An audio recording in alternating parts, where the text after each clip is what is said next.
तो यारो कैसे हो सब लोग। वेल, जब नारुतो वर्स में बात अकात्सुकी के ऊपर आती है तो हम सब जानते हैं कि वो एक ग्रुप था जो कितना ज्यादा कूल और कितना ज्यादा डेंजरस था। अकात्सुकी के ज्यादातर मेंबर्स विलेंस कम और ब्रोकन हीरोज ज्यादा थे और शायद यही रीजन है जिस वजह से अकात्सुकी को लोग इतना ज्यादा हाइप करते हैं। 15 से भी ज्यादा कैरेक्टर्स आज तक हमें अकात्सुकी को ज्वाइन करते हुए दिखाए गए हैं, जिनके बारे में हमेशा ये डिबेट चलती रहती है कि इन सब में सबसे ज्यादा पावरफुल आखिर कौन है। कोई कहता है वो पेन है तो कोई कहता है कि वो ओबिटो है। वेल, ये तो लोगों के अपने ओपिनियंस हैं, but what about my opinion. That's why आज मैं अपने अकॉर्डिंग सारे अकात्सुकी मेंबर को रैंक करूंगा फ्रॉम वीकेस्ट टू स्ट्रॉन्गेस्ट। ये एक लिस्ट रहेगी जिससे तुम 100% सेटिस्फाई हो जाओगे और अग्री करोगे मेरे रैंकिंग से। So let's rank them. Channel को सब्सक्राइब कर देना। Number 16 Kieron. उजुमाकी कारिन अकात्सुकी की हिस्ट्री का सबसे वीकेस्ट मेंबर थी। कारिन इतनी ज्यादा वीक थी कि इवन 10 व्यू से हरा सकती थी, बट सास्के ने उसे सिर्फ इसलिए साथ रख रखा था क्योंकि एक उजुमाकी होने की वजह से उसके पास कुछ यूनिक पावर्स थी जिसमें वो चाकरा को शेयर कर सकती थी किसी भी अनदर शिनोबी के साथ, जो कि सास्के के बहुत ज्यादा काम भी आया था। नंबर 15 जुगो। जुगो ओरोचिमारू के सबसे सक्सेसफुल एक्सपेरिमेंट्स में से एक था। वो एक स्पेशल जेनेटिक से बिलोंग करता है जिसमें उसके क्लैन का हर एक मेंबर सेज ट्रांसफॉर्मेशन कर सकता था एंड इसी एबिलिटी की वजह से फोर्थ ग्रेट निंजा वॉर में वो सास्के के बहुत ज्यादा काम भी आया था। जुगो ओरोचिमारू के दिए हुए कर्स मार्क की वजह से एक मैन बीस्ट फॉर्म को भी अचीव कर सकता था, बट उस पावर को जुगो आज तक पूरी तरह कंट्रोल नहीं कर पाया है। नंबर 14 सुइगेत्सु। सुइगेत्सु भी ओरोचिमारू के सबसे सक्सेसफुल एक्सपेरिमेंट्स में से एक था, alongside with Jugo, Karin and Sasuke. Suigetsu 7 ninja swordsman of the mist का मेंबर बनने जितना स्किल्ड था, बट वो कहीं पर लैक करता था, तो वो था एक्सपीरियंस। सुइगेत्सु के पास एक यूनिक पावर थी जिससे काफी हद तक वो अपने बॉडी सेल्स को वाटर में कन्वर्ट कर सकता था। Number 13 Black Zetsu. अब मुझे नहीं लगता कि ब्लैक जेत्सु जितना हिट कोई भी कैरेक्टर डिजर्व करता है। नारुतो वर्स के आधे से ज्यादा कांड का जिम्मेवार ये बंदा अकेला खुद है, बट इसलिए ये उतना भी ज्यादा पावरफुल नहीं है एंड दैट्स व्हाई मैंने इसे यहाँ रखा है। बात करें इसके पावर्स की तो ये अपने बॉडी को श्रिंक करके ट्रेवल कर सकता था जमीन के अंदर, और तुम्हें याद ही होगा कि फोर्थ ग्रेट निंजा वॉर में ब्लैक जेत्सु अकेले संभाल रहा था मिजुकागे, चोजुरो और कई सारे एलिट जोनियंस को। नंबर 12 जुजो। अगर तुम्हें याद नहीं है तो मैं याद दिला दूं कि ये वो पहला बंदा था जिसे इटाची के साथ कभी पेयर किया गया था। हमें इसके पावर्स के बारे में ज्यादा नहीं पता, बट इतना जान लो कि ये 7 ninja swordsman of the mist के सबसे पावरफुल टीम का मेंबर रह चुका है, तो ऑब्वियसली वो स्ट्रॉन्ग तो होगा ही, और साथ में वो माइट डाई के 18 gate last gate of death से भी बच गया था, जो शायद इसका लाइफ टाइम अचीवमेंट भी होगा।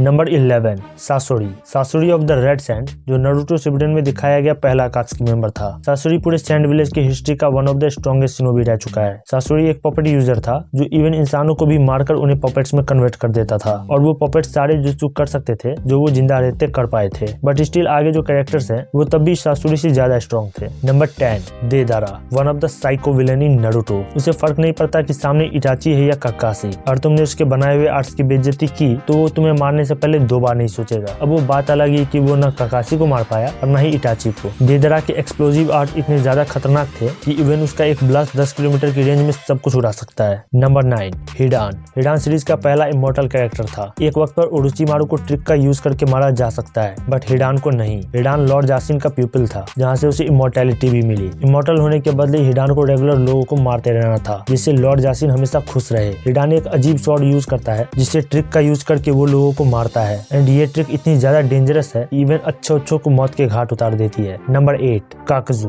काकजू हर तरह से इक्वल है हिडान के, चाहे बात करें डिस्ट्रक्टिव या डेंजरस पावर्स की, दोनों ही बहुत ज्यादा बैडएस हैं, दोनों ही प्योर एविल हैं, और साथ में दोनों ने ही एक दूसरे का मुंह में ले रखा है। ये दोनों ऑलमोस्ट हर तरह से इक्वल है, इवन ये दोनों ऑलमोस्ट इमॉर्टल है। हिडान का तो मैंने बता ही दिया, और काकजू के पास 5 दिल है जिससे एनिमीज को उसे 5 बार मारना पड़ेगा, जो बहुत ही रेयर शिनोबीज ही कर पाते हैं। बट काकजू को मैंने ऊपर इसलिए रख रखा है क्योंकि इसके पास एक्सपीरियंस है। भाई बंदे ने हाशिरामा से फाइट किया था एंड स्टिल जिंदा बच के आ गया था। Number 7 Sasuke. अब देखो सीरीज के एंड तक में सास्के इतना ज्यादा पावरफुल बन गया था कि वो एक उत्सुकी को टक्कर दे सकता था, बट हम यहाँ पर अकात्सुकी वाले सास्के की बात कर रहे हैं, एंड एक पॉइंट पर आकर सास्के ने अकात्सुकी को छोड़ दिया था, जिसके बाद ही वो उतना ज्यादा स्ट्रॉन्ग भी बना था। वेल, अकात्सुकी वाला सास्के बहुत ज्यादा तो नहीं, बट इतना पावरफुल था कि एक साथ 2 कागे को हरा सके, और इसलिए 5 कागे समिट आर्क में सास्के अकेले गया था उन सभी से लड़ने, बट अच्छी टक्कर देने के बाद उसका चाकरा खत्म हो गया था और कई सारे सीरियस इंजरीज भी आई थी उसे। Number 6 किसामे। Most powerful swordsman of the mist ever. अपना भाई इतना ज्यादा पावरफुल था कि उसे टेललेस टेल्ड बीस्ट बोला जाता था। उसे हराने के लिए माइट गाय को 7 7th गेट ऑफ जॉय के फुल पावर को अनलॉक करना पड़ा था। और कभी यदि इसका सामना इटाची या काकाशी से होता भी तो भले ही वो हार जाता, बट उन्हें भी कोई रिमार्केबल इंजरी जरूर हो जाती। किसामे का चाकरा रिजर्व इतना ज्यादा था कि पूरे अकात्सुकी में सिर्फ नागाटो ही एक ऐसा कैरेक्टर था जिसका चाकरा किसामे से ज्यादा था। और तुम्हें पता ही होगा कि नागाटो क्या चीज है। Number 5, Orochimaru.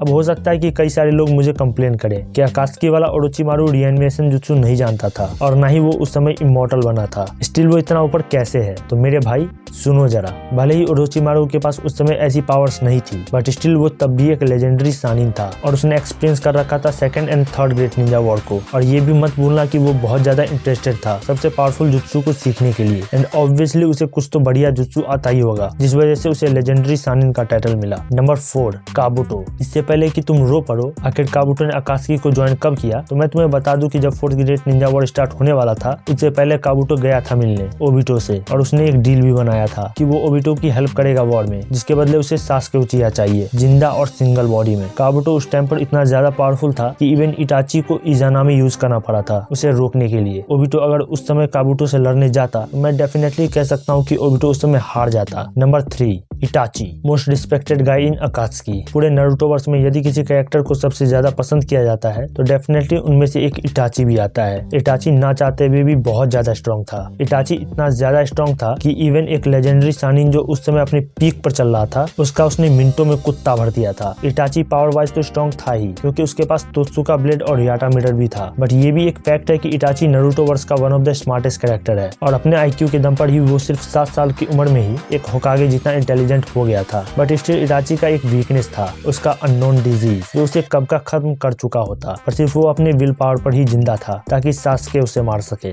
Number 2, Pain, one of the coolest villain in Naruto. Pain Akatsuki का लीडर भी था, but at the same time वो इतना ज्यादा पावरफुल था कि लोग उसे एक गॉड का दर्जा दे चुके थे। पेन का चाकरा रिजर्व एक उजुमाकी होने की वजह से बहुत ज्यादा था, इतना ज्यादा कि एक ही वक्त पर उसने कोनोहा को डिस्ट्रॉय भी किया, काकाशी के अगेंस्ट फाइट किया, उसके बाद दोबारा कोनोहा को डिस्ट्रॉय किया, देन नारुतो के सेज मोड और 3 मोस्ट पावरफुल समन से भी फाइट किया, and at the same time nine tail के one of the best form से भी फाइट किया और नारुतो के टोकनो जुत्सु में फंसने के बाद रिने रिबर्थ को भी परफॉर्म किया, जिसके बाद ऑब्वियसली उसकी डेथ हो गई थी। पेन सच में पेन था, बट एक बंदा ऐसा था जो पेन की गांड में भी पेन फील करवा सकता था। Yes, I am talking about Obito. Obito ऐसे ही बहुत ज्यादा पावरफुल था। वो इतना ज्यादा पावरफुल था कि उसके प्रेजेंस से नागाटो का पसीना तक छूट गया था। उसका पावर इतना ज्यादा मिस्टीरियस था कि इवन काकाशी जैसे जीनियस के लिए भी समझना मुश्किल था। सिर्फ 2 ही कैरेक्टर्स ऐसे हैं जिन्होंने आज तक ओबिटो के पावर्स को डिकोड किया था, first Minato and then Konan. Well, जब तक इटाची जिंदा था तब तक ओबिटो समझ नहीं पा रहा था कि अगर उसका बैटल कभी इटाची से हुआ तो वो उस बैटल में जीतेगा या नहीं, बट 10 टेल फॉर्म अचीव करने के बाद वो इवन हाशिरामा से भी ज्यादा पावरफुल बन गया था। अब कुछ लोग कंफ्यूज हो उससे पहले मैं बता दूं कि जब तक ओबिटो एविल से गुड नहीं बन गया था तब तक अकात्सुकी पूरी तरह खत्म नहीं हुआ था।